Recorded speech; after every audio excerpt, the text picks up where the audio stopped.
এবার যদি আমরা 30 নাম্বারটা দেখি, এটাও দুইটা বোর্ডে আসছে। দেখো, আহ, রাজশাহী বোর্ড 2024 এবং বরিশাল বোর্ড 2024, অর্থাৎ দুইটা বোর্ডে এটা এসে পড়ছে। দেখি এটা ফেসবুক নিয়ে। হ্যাঁ, সবাই নিশ্চয়ই খুব মজা পাবো আমরা। ফেসবুক ইজ, ফেসবুক হয় এ সোশ্যাল মিডিয়াম, একটা সামাজিক মাধ্যম, is very popular, which is very popular, অথবা দ্যাট ইজ ভেরি পপুলার, এনে আমরা দিতে পারি হুইচ বা দ্যাট, যা খুবই জনপ্রিয়। আচ্ছা, it provides the users with various information, এটা সরবরাহ করে দ্য ইউজার্স ব্যবহারকারীদের উইথ ভেরিয়াস ইনফরমেশন অনেক তথ্য, অল ডু নট ইউজ সবাই এটাকে ব্যবহার করে না, ফর পজিটিভ পারপাস, অর্থাৎ ভালো উদ্দেশ্যে বা ইতিবাচক উদ্দেশ্যে ব্যবহার করে না। অর্থাৎ এখানে আমরা দিতে পারি ধো, যদিও বা অলদো, যদিও এটা অনেক ধরনের দরকারি তথ্য সরবরাহ করে থাকে, কিন্তু সবাই এটা পজিটিভ অর্থে ব্যবহার করে না। আচ্ছা, মেনি ফেসবুক ইউজার্স, অনেক ফেসবুক ব্যবহারকারী, সাম অফ দ্য ইয়ংস্টার্স, কিছু কিছু আহ, তরুণরা বা তরুণ প্রজন্ম। আচ্ছা, সাম না মেনি ফেসবুক ইউজার্স, আমরা দিতে পারি এখানে স্পেশালি, বিশেষ করে, সাম অফ ইয়ংস্টার্স, কিছু তরুণরা, সামটাইম ইউজ, মাঝে মাঝে ব্যবহার করে, এটাকে এটাকে ব্যবহার করে উইমসিক্যালি, অর্থাৎ খামখেয়ালিভাবে, হুইচ ক্রিয়েটস, যা সৃষ্টি করে, মিস আন্ডারস্ট্যান্ডিং, এরপরে ডেস্ট্রয়স, ধ্বংস করে। আচ্ছা, তাহলে আমরা এখানে দেখতে পাচ্ছি দুইটা সেন্টেন্সকে জোড়া লাগানো হয়েছে।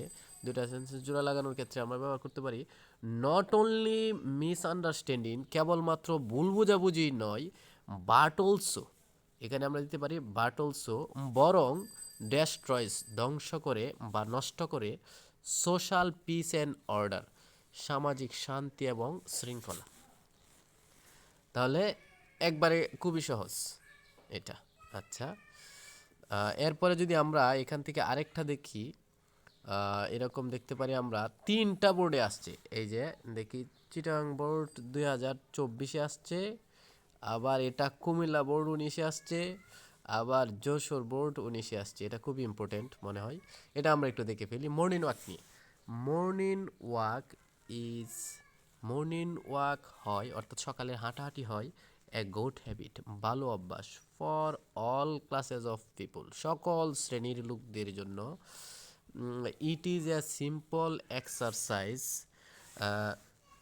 যদিও এটা একটা সাধারণ ব্যায়াম, তাহলে আমরা এখানে দিতে পারি দো, যদিও ব্যায়াম, it is good for health, এটা স্বাস্থ্যের জন্য ভালো, বথ, উভয়ই, কোন ধরনের, ফিজিক্যালি, শারীরিকভাবে, অ্যান্ড মেন্টালি, আমরা এখানে দিতে পারি অ্যান্ড মেন্টালি, অথবা অ্যাজ ওয়েল এজ মেন্টালি, এখানে অ্যাজ ওয়েল এজও ব্যবহার করা যায়। আচ্ছা, এরপরে দেখি, the morning air is fresh, সকালের বাতাসটা হচ্ছে সতেজ, অ্যান্ড ফ্রি ফ্রম, মুক্ত, from any kind of noise, সকল ধরনের গোলমাল, অ্যান্ড পলিউশন, দূষণ থেকে, সকল ধরনের গোলমাল এবং দূষণ থেকে এটা মুক্ত। তাহলে এটা সেন্টেন্সটা একটা দেখতে পাচ্ছি কমপ্লেক্স সেন্টেন্স, কমা দিয়ে আরেকটা সেন্টেন্স যুক্ত আছে। তাহলে আমরা এখানে ইউজ করতে পারি, কি ইউজ করতে পারি, সিন্স বা এজ ইউজ করতে পারি। সিন্স এজ, যেহেতু, সিন্স ইউজ করলে যেহেতু, মর্নিং ওয়াক ইজ ফ্রেশ, সকালের বাতাসটা সতেজ, and free from any kind of noise and pollution, সকল ধরনের গোলমাল থেকে মুক্ত, যেহেতু, ইট, এটা এটা এটা কি করে, ইট কিপস, এটা রাখে, আজ, আমাদেরকে, সাউন্ড অ্যান্ড হেলথি, আমাদেরকে সুস্থ এবং স্বাস্থ্যবান রাখে।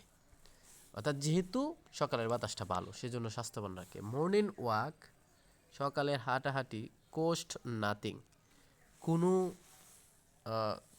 কোনো কিছুই খরচ করতে হয় না, বা সকলের হাঁটাহাঁটির কোনো খরচ নেই। গিভস মোর, দেয় অনেক কিছু। তাহলে এখানে আমরা এটা বিপরীত সেন্টেন্স পাচ্ছি আগেরটার সাথে পরেরটা, এজন্য এখানে বাট, কিন্তু, অর্থাৎ এখানে আমরা দিতে পারি বাট কিন্তু গিভস মোর, দেয় অনেক কিছু। আচ্ছা, পরে শেষটা দেখি, উই শুড মেক, আমাদের উচিত তৈরি করা, দ্য হ্যাবিট, অভ্যাস, অফ, কি মনে রাখ, সকালের হাঁটাহাঁটির অভ্যাস তৈরি করা উচিত। তাহলে আমরা এখানে কি ব্যবহার করতে পারি? এখানে ব্যবহার করতে দেয়ার ফর, অতএব উই শুড মেক, অথবা so we should make, so ব্যবহার করতে পারি। অথবা আমরা ব্যবহার করতে পারি কি, আরও কি ব্যবহার করা যায়, সো দেয়ার ফর, অথবা ব্যবহার করা যায় দ্যাটস হোয়াই, এই কারণে উই শুড মেক, আমাদের এই ধরনের অভ্যাস তৈরি করা উচিত। অর্থ অনুসারে যে কোনো একটা দিলেই হলো।